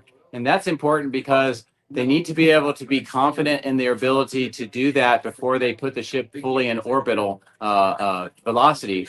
And the reason why that is important is that if for some reason they lose control and they don't have the ability to do that deorbit burn, then it becomes a uncommanded and uncontrolled reentry, and they don't want that. So this next test, once they get the payload bay door shut, is a very critical one for the program. But so far, so good, I believe. And we got some views coming back in here. Very soon you'll see them of inside. So once again, what we were seeing is a view from one of the satellites looking back at the payload bay. I was wondering, I didn't catch, maybe if you guys caught it, if there was any theme on this one. No banana, no. I think it was the satellites. Just do it. Yeah, I think that was it. We actually talked about that in the before the launch, and somebody was asking, do they have a 0G indicator or something? And I think it was the sim links. Okay, well. We should just call them success links now. Yeah, it worked out. But that's very, very cool. That is awesome. All right. So, by the way, once they get the door shut, they do actually intentionally pressurize the nose cone back, and that's part of the structural integrity that they need. Yeah, so it does look like the door shut, so they should do some repressurization. That'll allow it to have that structural rigidity that they need to be able to do the reentry. So I think there's a lot more mission milestones being accomplished that we don't even know about right now, and they are getting so much data. This is just amazing. By the way, kudos so far to Ship 37 for picking up the pieces of 36 and doing so well. Gosh. Also, kudos to the SpaceX team that MacGyvered in the way to do the testing to get this launch happen. I mean, if you look at this year, yes, it's been rough for the program, but they have been able to achieve so much and adapt and overcome and like think out of the box and MacGyver, all of it. Exactly. They should be proud of themselves. Well, those skills, that can-do mentality is what is going to be needed to go to Mars. You're going to have people, yes. And if it doesn't go well, you got to figure out, okay, what can we do with what we have? Yeah. Okay, we see a little bit of stuff floating around, so I think that may be because they're pressurizing, and hopefully we'll get confirmation of that. I just posted 2 minutes ago. Great work by the SpaceX team. I agree. We just met a SpaceX employee last night who worked on the heat tiles. Yes, yeah. So his work is not completed yet, and I know the entire team, they are just eager to see this thing come back controlled. Wait to that. No. Of this. Ooh, and my laptop's gonna die. Okay. So there is power right there. Where? Okay, I need to get my charger. Okay. So while she gets her cord, we'll just take a look here. Yeah, I wish we had a little bit more information to verify what the pressurization is going on here, but so far it seems to be in line with what they need. Seeing a little bit of the stuff floating around is not too much of a concern for me. It looks like it's not spinning, which means that the ship would be relatively stable. It looks like it's kind of just moving down from the top towards the bottom, at least from this perspective. So hopefully what I'm seeing is accurate. Go get it. Yeah, there. Go get it. But yeah. You know, when Ellie and I got a chance to go into that HLS mock-up, we were kind of standing a little bit higher than what that dome on the bottom looks like, and we were able to look up, and it's just so cavernous in there, so much space. Yeah, it was awesome. I really wish that we could have like. I've taken a picture outside of it when I did my first Starbase tour, but inside is really cool. Yeah, well, you get And the sense, bigger than it looks from the outside. right? Well, you get the sense it's bigger, but then you imagine yourself there for months at a time, Oh, yeah. and then you think maybe it's not so big. But yeah, so very, very cool. See how we're doing on the timing. About let's make sure I got the time right. 37:48. So about 5 minutes to go, and we should see hopefully a view of the engine compartment. We'll see one of the sea level Raptors relight. It should be about a second, and if it goes correctly, we should see kind of a purplish exhaust plume coming out of that, or at least the glow, for a very short period of time.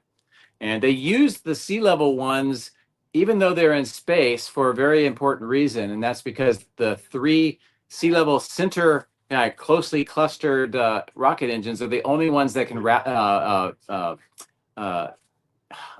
thrust vectoring. And without that ability to gimbal, they would not have the control that they need for the ship. So it provides them a way of having a powered control system to both slow down the ship, but also give it some sort of direction as well.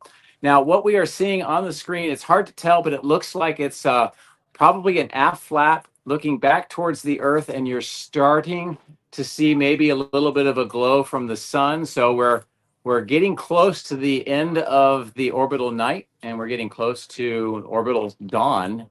And from this point on, we'll see both the atmosphere starting to get brighter, and we will start seeing, when they re-enter, hopefully that beautiful plasma. But yeah, that's pretty clearly a grid fin, a flap that we are seeing. So about 4 more minutes, and we should see the engine going.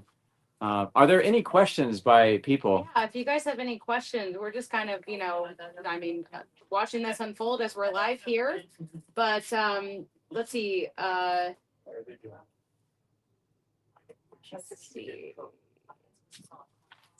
What are they using to repressurize the nose cone? Gas? They're basically using a little bit of a boil off gas, and probably the oxygen tank would be my guess. I don't think they want to put methane in there.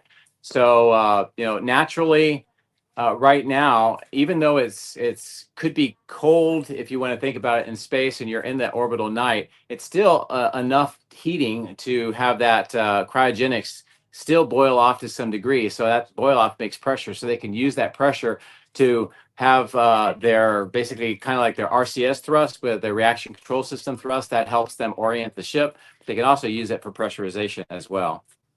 Okay, and just looking at here, it looks like if you look at the telemetry, the altitude is dropping ever so slightly. That is what we expect, because it's not in an orbit. It's in a near orbit, a suborbital free return trajectory. So that means that we've already passed the highest point, the perigee, and is starting to do a descent. Okay, well, how many Starlinks do you think Starship will be able to deploy when operational? With this size and this orientation, I think it's somewhere about 40 to 50 of them. Originally, they were thinking that they could do like 400 if it was the original size, but these are much larger. Wow. That is Like, awesome. Oh, we're starting to see some views from the engine. We can see those three center sea levels and one of the Raptor vacuums. Off camera, one of friends of ours, Justin Routh, who has some really high powered cameras, got some amazing shots of the liftoff, and we're seeing it going through Max Q. So he is beaming. We'll be able to share some of these, and of course, link to his site a little later. Of course, right now we're just watching everything unfold on the screen. RTJ video for the super chat. We have some more questions coming in. We mentioned why earlier, but why didn't they catch the booster today? Because they wanted to try a different angle of attack, and looks like it was more successful. Yeah, well, the basically it's one of the last of the V2 boosters, so they don't really need those anymore. So they were using it to gather data to help inform the design of the next generation, the V3, and they wanted to try different angles so that they could experiment with how much aerodynamic drag they could generate to reduce the need of propellant for that engine burn, and also to test the structure of the booster itself. How does that actually come into play? Because I mean, they've caught the booster with the chopsticks 3 times now. So why would they need to test this stuff when they're not catching it? Because when they first did it, they were very conservative and they did not try to use as much aerodynamic drag. And we saw some of the issues with that was a lot of that compression heating in the engine compartment and some of the bells warping. So this is a way to this is a way for them to try to mitigate that and also use more of the atmosphere so that you don't have to have the fuel. So there's that. And then, of course, they also were doing some engine out tests. Well, we have Frank, who's new to the channel, saying, are they going for the ship?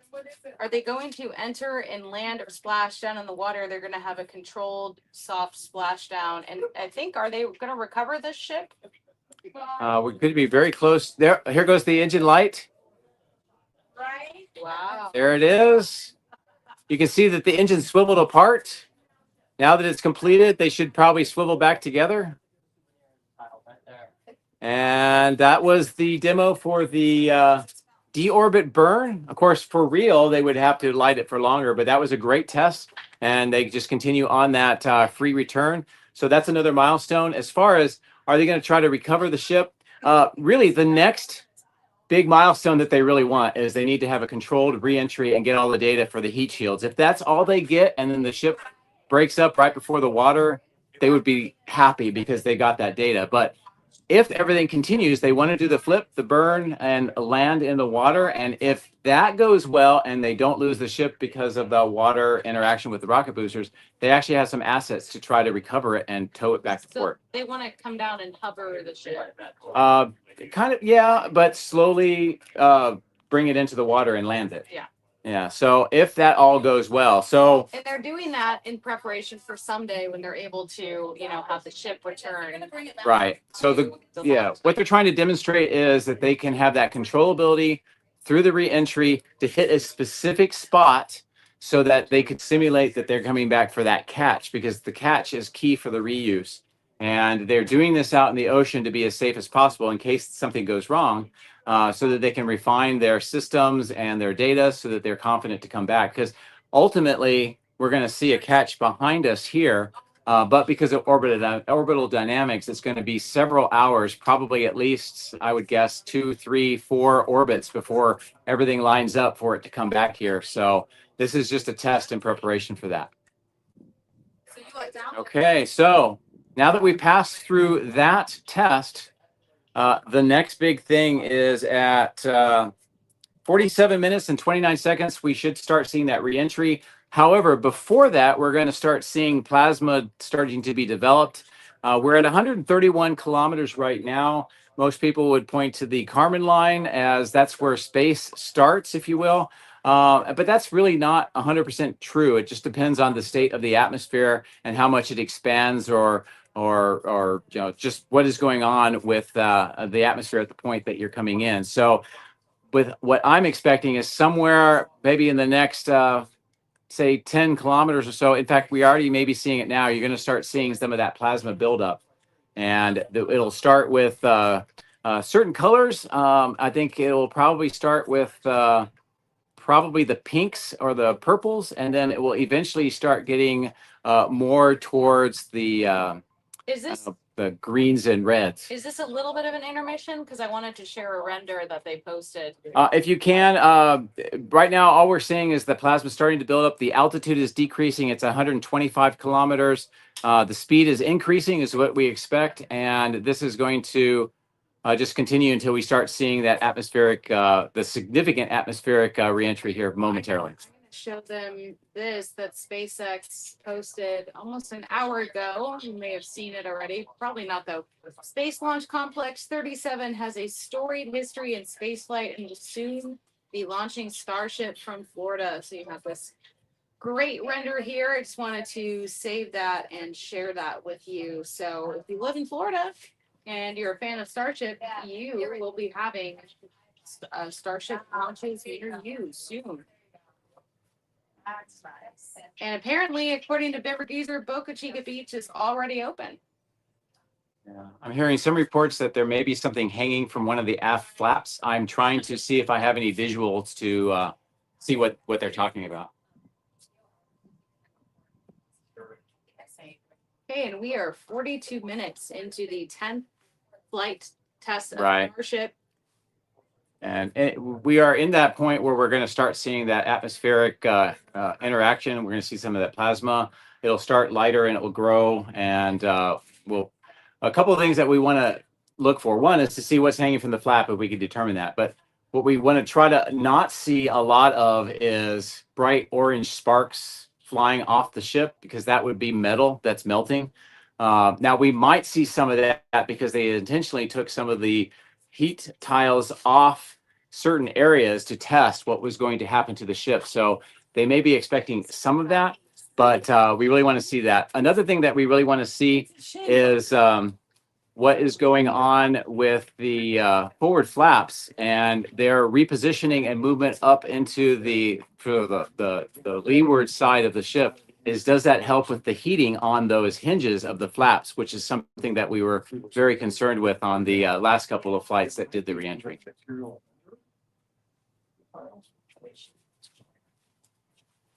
And thank you for Space Dude 42.0 for another super chat. So far, it sure seems like third time's the charm. I mean, so far so good. This flight has been a huge progression from. I mean, we've already succeeded, right? I mean, we had. Well, yes, but the big thing is to come. It is, but we've never had this happen yet. So this is already, to me, very much a win.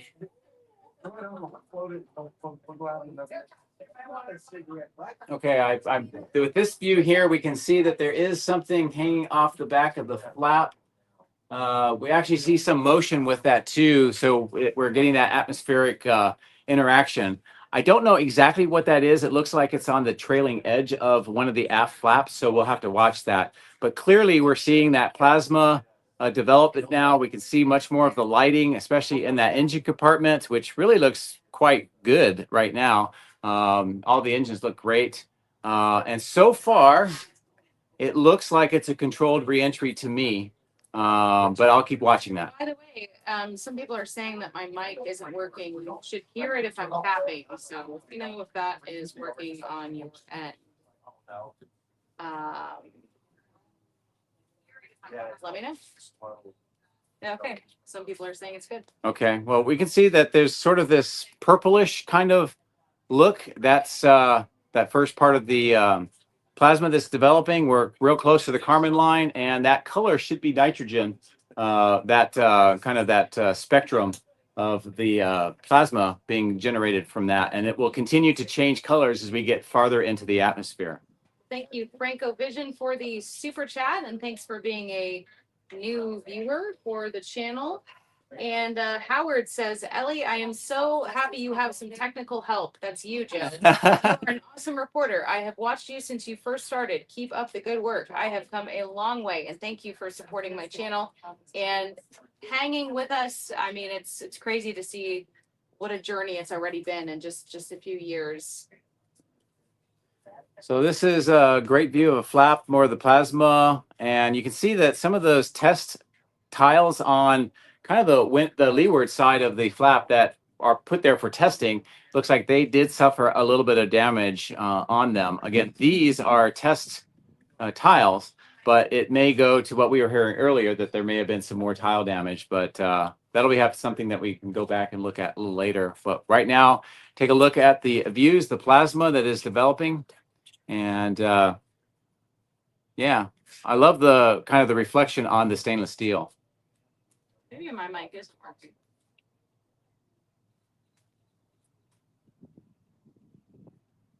It's showing it here. I can see it bouncing.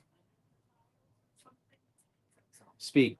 Say something. Well, Yeah, I see it. they're saying that they don't hear this, but Okay. it's lit up. Is it bouncing or It the low? is.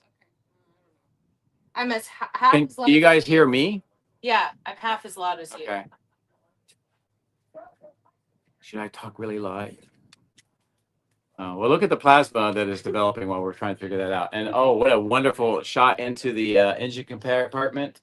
I love the views of the engines. It looks like Jonathan says Mike is fine. So, but yeah, this is pretty nice.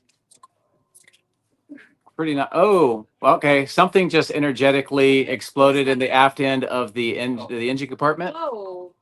It looks like it came from the wall of the ship. Whoa. But that's definitely an anomaly that we have not seen before. That was And back. we'll see. Replay it for you guys. We'll see how detrimental that is. But it looks like it comes from the wall. Whoa. Yeah. And looks like some either insulation or some other materials floating around in the engine compartment. So, That was kind of so I don't know. It's hard to say. It looked like the engine nozzles were okay, but we'll continue on this. We're at 48 minutes. We're at about 87. Take that back. We're at 84 kilometers. And at least for right now, the ship looks stable. Yeah, I'm replaying what we just saw. So this is what we're talking about. All right. We just saw. Okay. Well, if it was a burn through, that's on the aft end of the ship, which is kind of an open section. So there's not potentially there's not a lot of really important stuff back there. So hopefully the ship will be able to continue. This is a view of it right now. Okay, 80 kilometers. Still at pretty high speed, 26,600. That's near the near orbit velocity that they got when they shut off the engines. So what they're going to do is, as long as this continues in the profile, they're going to keep kind of an angle of attack. You can see that on the display of about 70 degrees nose up. And they're going to let the altitude decay maybe another 10 kilometers. And then they're going to kind of surf along at that altitude for a while and trying to get that atmosphere to do that work to help slow it down, because that's really the whole point of having the heat shield, is it's allowing the atmosphere to slow the ship down, and that slowing of the ship is what causes that heat to build up, that plasma to develop, and then that heat is what is a threat to the ship unless you have something to protect it, and that's what the heat shield tiles are for. So at 77 kilometers right now. And still looks like it's got a good stable plasma profile. It's starting to get deeper colors now. So we're getting farther into the atmosphere, which is confirmed with the altitude. But you can see how the altitude is slowing down as far as it's decreasing. And we should start seeing the speed decreasing. Now, the period of peak heating is going to be quite some time from now. It'll probably be, when we get somewhere around maybe 24,000 kilometers per hour, all the way down to about 17,000 kilometers an hour. That'll be where the highest G loads are, because the atmosphere will be slowing it down a lot. So we'll be looking to see that, and hopefully the ship can stay in one piece and we can get that reentry. I just posted that clip on Okay. to see what people think of it. Yeah. It's kind of interesting. Yeah. Well, remind everybody, this is a prototype. It's one of the last of the V2s, and the point of this is to get that data. And even with something where you have a little bit of a structural failure there, perhaps it will give them a lot of great information that they can use for the next ones. So obviously with the flap views, one of the things that we're looking for is to see if there's any of that burn through we've seen before. And it does look like it's happening on the trailing edge near the body of the ship. And there's some more of that material flapping. I think that material might be the ablative black material that they've placed below the tiles. And I think that's still coming from the trailing edge of the flap. In fact, I think I have an actual ground shot of that flap as it went right next to me when they were moving out to the launch mount, and I could tell that they had that ablative material, but no tiles at that end of that flap. So that may be what we're seeing. Okay, this is a good view. You can see some of that destruction, or at least the structural damage along the skirt of the engine bay on the bottom right. At the area over here. I mean, we were kind of getting pelted over here. Debris. What's okay? There's a little bit of flap burn through there. You can see at the very end, and that's where we saw that material kind of floating free. We'll see how well that develops. That looks like it's an aft flap, so that's a view that we really haven't seen before, at least to this extent. Most of the time we were watching the forward flaps. We have seen some of the aft flaps before, but not with the burn through like this. It's really great to see what basically the plasma, but also sort of shock waves that are being formed. And you can see how they're kind of hovering at 69-ish kilometers, and the speed is starting to really bleed off now. And they're gonna. What's next in the milestones or the countdown? How far away are we from? Well, basically, this is all going to continue all the way until we get to about 1 hour and 3 minutes, and that's when it goes transonic. So that would be down around 1,500 kilometers per hour. So we still have about 2,200 kilometers an hour to scrub off before we get to that, and another maybe 60 or maybe 55, 60 kilometers to go before we get to that. But we're getting close to that point where the thermal loads are really starting to rack up on the ship. That peak heating will be coming momentarily, maybe in a couple minutes from now, and that's where the stress and the heating is the highest on the ship, and we'll see how V3 handles that. I really do like the reflections on the flap, and look at the limb of the Earth. It's kind of that orbital sunrise happening. Beautiful. I just think it's interesting. Everyone's commenting at the same time as us, like, what happened? Yeah. Everyone's in real time because everyone is watching this. It looks like SpaceX has 1.8 million views, live views on their feed. You can see some of those kind of orange sparklers going by. That's something metallic is melting. Again, they had some tests with some of the tiles off, so maybe that's part of that test, or maybe it's just an indication of some of that damage that we did see in the skirt. But this looks like this is at the closer to the nose part of the ship, so that may be coming from areas where they didn't have the tiles on the tip of the ship. But Starlink's doing great. We're getting amazing views. Look at this plasma view coming up right now, and some of those shock waves. You can kind of see it bending around the ship. Wow. I can't believe that we can see this live. I mean, this is just an incredible view. It is amazing. You see the clouds now starting to go by on the Earth below us. Some more of that purple plasma and that shock wave. Look at the speed. It's down to 21,000 kilometers per hour now. We're still at about 63, 64 kilometers up. So they're kind of still surfing in the atmosphere and having that maximize the angle. Actually, it looks like the angle has come down a little bit, and they're just trying to use the atmosphere to slow it down as much as possible. We have more people asking, who's my guest? I'm going to say that you work for SpaceX. No. They'd believe it. This is Joe Tagmeyer. How you doing?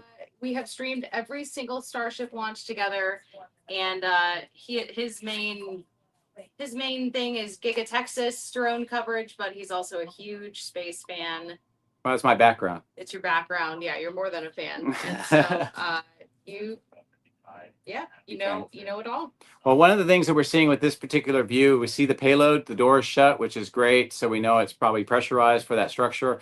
Also, along the side where we see that black material, that's part of the test that we've seen before, where they've been reducing some of the tiles along that side of the ship, because ultimately, if the ship is caught, the chopsticks would be sliding along that area. So they are testing to see how this works without the tiles there. Now, several ships ago, they did not have this black material. They just had the stainless steel, and we saw the sides of the ship warping along that area where the tiles have been taken off. So I'm looking to see what happens there? Are we getting good control of the heating along that side of the ship, and we're not getting that warping? Okay, so 60 kilometers, 61 kilometers up. We're below 20,000 kilometers per hour. Yeah, this is probably the most challenging structurally and heating wise time for the ship right now.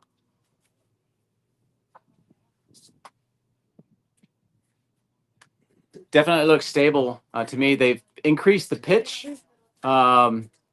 So it's probably closer to that 70-degree pitch up again. And kind of like what we were talking with the booster, what they're trying to do is increase as much as possible the surface area of the ship into the wind flow or the direction of motion to try to get that atmosphere to interact and slow the ship down. So we're now down to about 18,500 kilometers per hour. So we've lost about 8,000 kilometers per hour so far. And we're down below 60 kilometers. So the density of the atmosphere is starting to pick up. It's still pretty low, but it is picking up. And that's going to help with that G loading as more and more of the atmosphere can slow it down. Well, that it looks like it's at the trailing edge. That's where we saw some of the burn through. And that's also near where we saw some, I think it was either this one or the other flap where we saw some material kind of trailing off that, the trailing end of that flap. So I think that's what we're seeing. And it will probably progress a lot more for the next several minutes as we get through more of this heating and then we get to a lower part of the atmosphere. So probably another 6,000 kilometers per hour need to be brought off before we start seeing that heating going away. So we're fairly close to the landing, right? It's getting pretty close. Yes, the landing. Well, the transonic should be 1 hour and 3 minutes. So 5 more minutes, and then. More about transonic. Okay, basically transonic is when you're starting from the ground and you're accelerating up. There's some motion there with the flaps moving. That's pretty cool. But as you accelerate, you get faster and faster, and eventually you break the speed of sound, and that's when you go Mach 1. And then you continue to accelerate, and you go through that transonic region, and then you get, if you get above Mach 2 to Mach 5, you're in like hypersonic regime. So when you are going down, you kind of do that in reverse. You're going, orbital speed, near orbital speed. Eventually, you'll be through hypersonic speeds, and then you're going to go transonics as you're slowing down towards the sonic speed. And then when you hit the speed of sound, that's where a shock wave is developed, and that's where you get that sonic boom. And in this case, the people in the Indian Ocean near this area would hear that sonic boom. Wow, look at that flap. It is really hanging in there. What are your predictions? So far, I mean, it's still got some heating to go, but we're closing in on 10,000 kilometers per hour, 48 kilometers in altitude. I think we're through peak heating, so we're still going to be heating, but it's not as bad. So as long as it's structurally sound right now, I think that's going to survive. Yeah, we're below 10,000, or we're very close to 10,000 kilometers per hour. So the speed should really start bleeding off now. The density of the atmosphere is really starting to pick up now. Looks like the flaps are really working. The flaps now have enough atmosphere to be effective, to have aerodynamic control. So most of the motion and positioning of the ship is being done by those movable flaps. And there's a great shot here. You can tell that the heating is no longer melting it. So we've gone through that max heating. It looks like the primary hinge, that's the mechanism that moves the flap, is well above that area. So it looks like they're moving. So that should still be sufficient to control the ship. And yeah, we're at 7,000 kilometers per hour. We're probably in that hypersonic range between Mach 2 and Mach 5 roughly right now. And it's really bleeding off quickly at 40 kilometers. As the speed gets lower and lower and lower, our translational, basically moving horizontal speed is dropping off, and it's going to become more and more like a belly flop. And that will help transition the ship to that belly flop coming almost straight down, and it's preparing it for that engine, that flip and burn for the landing. So that is definitely coming up pretty quickly. And you can, Yeah, you can see the speed is now quite low.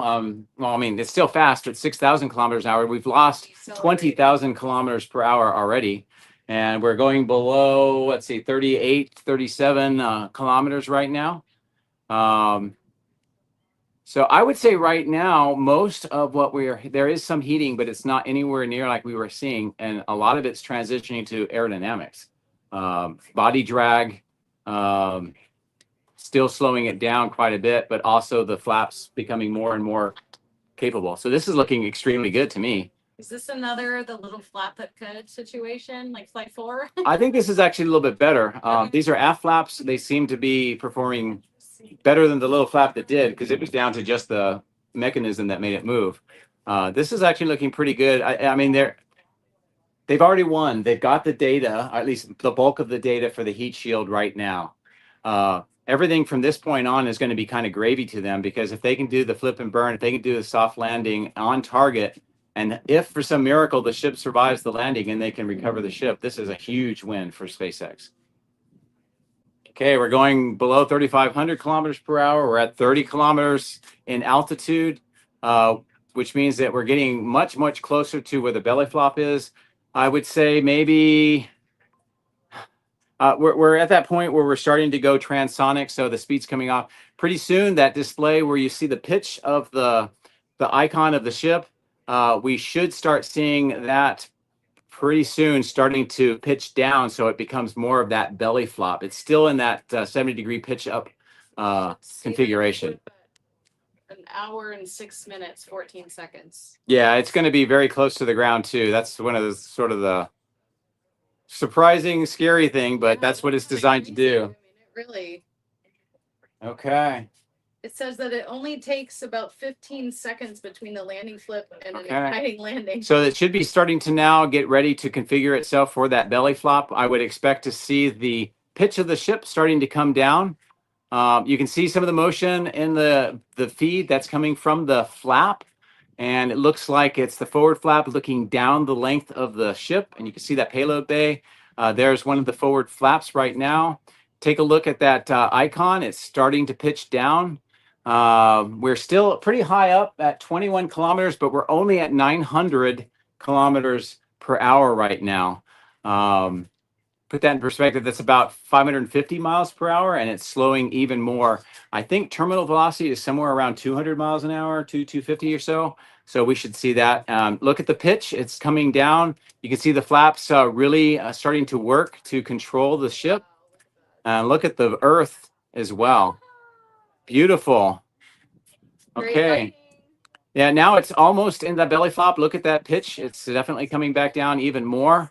And when it gets to 10 kilometers, this will be back to that suborbital launch flight testing that we saw here at Starbase with SN 15, 10, 11, all those. And it's almost into that same flight profile that we saw here doing that test. So right now, below 10 kilometers, we're at about, we're going below 600 kilometers per hour. So that's somewhere getting close to about 300 miles per hour for those that use those that would be systems. Okay. I use the system. All right. The flaps are still controlling the ship. Yeah, so still a little bit of a nose up orientation.